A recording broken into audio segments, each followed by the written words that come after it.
Dustin Rider Wiki. Hey YouTube, Dustin Rider here with my review of S.H.Figuarts' Son Goku from Dragon Ball. I was actually pretty excited for this release because Kid Goku is one of my favorite versions of Kid Goku, whether it's original Dragon Ball or GT, but yeah, I thought this was going to be a fun figure, and it is. To start off, we'll just go over what it comes with, because it actually comes with quite a bit, and I also like how the camera is focusing on the box and not the figure itself. There we go.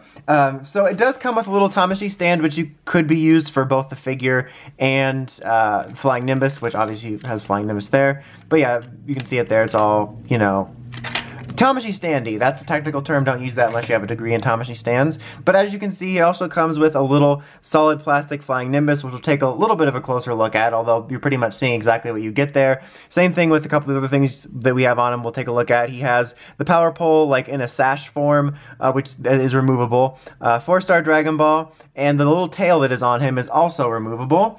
Here's the little accessories box, which as usual you get the sort of, you know, variety of hands, closed fists holding the power pole, smacking hands, one's for holding the Dragon Ball, the peace sign one of which I have on him. A couple alternate heads. This is the default one that's actually on him when you get him out of the box, sort of a battle ready mad face, classic smiling laughing Goku face, and then this is just sort of, I felt this was like the most classic Dragon Ball happy Goku face. And then you get another tail here, which looks like, it's like the candy cane formation right here, which I'm having a hard time focusing on. Let's put my hand in front of it. This looks weird. This looks like a poop. But yeah, there's that one. Which it kind of works for this as like a, you know, flailing in the wind type tail, but you get that alternate one. They're pretty easy. There's just a little ball joint at the bottom, and then you get a full-on like extended power pole that you can have him hold. You know how it is, but if you don't want to have it in the draped over form, I'm trying to get this to focus on it, but all you're literally going to see is a shiny red pole. But yeah. So he actually has quite a bit of stuff, which I really appreciate. I'm going to go ahead and take him off of here, and we'll take a look at the... We'll take a look at you last then. Fine, be that way. But yeah, this is the Nimbus. It's a solid piece of plastic. You know, it's not like a foam or like anything. If you press in, it's going to push in. It's just a full-on solid piece of plastic. You can see the little bits there for the Tamashii stand. It's got really nice little like shading there, so it actually looks shadowy, and you can, depending on how you want to display him, you can have him standing, or like I had him sort of sitting pseudo-Indian style, not really Indian style, but sitting, and then you can also have bend his legs a little bit and have him like kind of knee crouching. I'm gonna move this out of the way. I always leave the box in the background and it always ends up stealing focus. But now onto the main event. Like as you can see, I had him sitting like this, but you could also do like a little bit. It's a little harder to get him to stay up if you have him sort of, you know, crouching down on his knees like that. Yeah, this bit here, totally removable. We'll go over that in a second. But as far as the detail on the figure itself, I'm pretty much mostly pleased with this. Honestly, my only real complaint about this, or complaints, there's two small ones.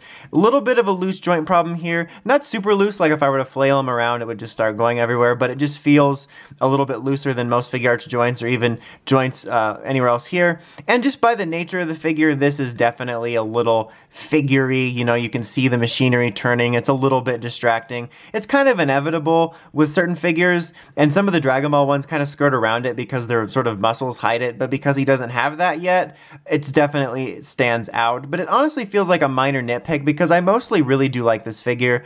They did a really good job on the details on it, like the little cloth folding details will make it look like it folds. A good job on the colors. I think it looks pretty much just like right out of, you know, the way it looks in the anime. You got the symbol back there. I think they did a really good job on the facial expressions, making them look, you know, really true to the cartoon. All the details and everything I think look really good. He's obviously very well articulated, and speaking of like seeing the machinery of the figure art, I think they did a good job of actually hiding that here. Like as you can see, I'm moving this around and you can hardly tell, like there's no real noticeable gaps in the shoulder, which is always really nice, but it is well articulated. Good job there. You definitely have a little bit of a smaller knee joint, which is a little bit more, I don't know if hindered isn't necessarily the right word, but limited compared to, you know, guys with longer legs if you have the adult figures, but that's just kind of inherent. You have the articulation there on the foot, you got the head articulation, so pretty much par for the course Figuarts stuff. His neck is also a little bit long and stiff, but they're all just kind of minor things. As far as the removable aspect here, this is how you do it. Like, it's super easy. This is how you do. That was too bad. I'm so sorry I did that. But yeah, it's super easy to do. No problems there. The tail there, as you just saw, plopped off, which is kind of an annoyance, but they're pretty easy to put on if you want to switch it off. Switching off the heads is also super easy. You basically just remove his bangs, and then that's the look. And then you remove his little headpiece and replace it with one of the others. I'll do Smiling Goku for the remainder of this review. because I said so, and if I can get out. This is actually the actual look. This is how Goku looks for real. That's what his, like, the true Saiyan form is. No, but it's super easy. It's pretty much the, whoops, that's how you do it. Boom, face off with Goku. But yeah, this is pretty much how you've been doing it with most of the Dragon Ball figures that have multiple faces, but this one goes off pretty smoothly, which I'm really happy about. The little Dragon Ball here, which I actually forgot to show, if it's going to focus on it. It's actually really hard to see, not even just talking about the camera focus, it's hard to see the 4-star on here. Let me just give it a second, I might have to edit ahead. Alright, there we go. It's kind of hard to see, even like when I'm looking for it, just spinning it around in certain lighting, but it is nice that you have that. I think it was a nice inclusion. As you saw at the beginning when I had him, like, you know, displayed with it, I think it adds the personality to it, and obviously if you watch the series, you know 4-star Dragon Ball is very important to Goku, so I really like that. It's definitely one that I can easily see becoming a problem. Like, if you want to display it like that, it might just fall off the shelf, and you might not be able to find it, so I kind of wish that there was another way to, actually I'm sitting down, to have him holding it, like, almost selfishly want 2 versions, like the one like that, and then one with like a little like peg sticking off of it that would fit into here, so you know that it will never fall out. Just because I do kind of want to display him like that, but I also know that if it rolls away somewhere, it could easily end up getting vacuumed up without me knowing it, which is kind of annoying. But this is overall, honestly, a really fun Goku figure.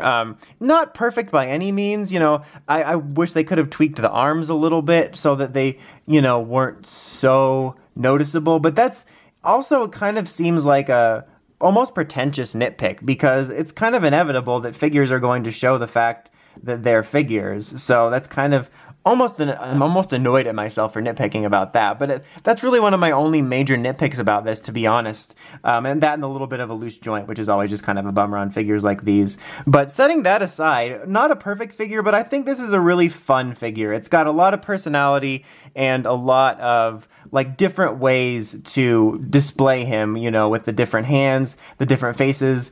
Nimbus, he pretty much has like all of the like hallmarks of classic Dragon Ball Kid Goku, and you can pretty much get almost any type of display pose you want out of him that will reflect different aspects of it from the series. So if you're a Kid Goku fan, I can definitely recommend checking this figure out. I've personally had a lot of fun with it.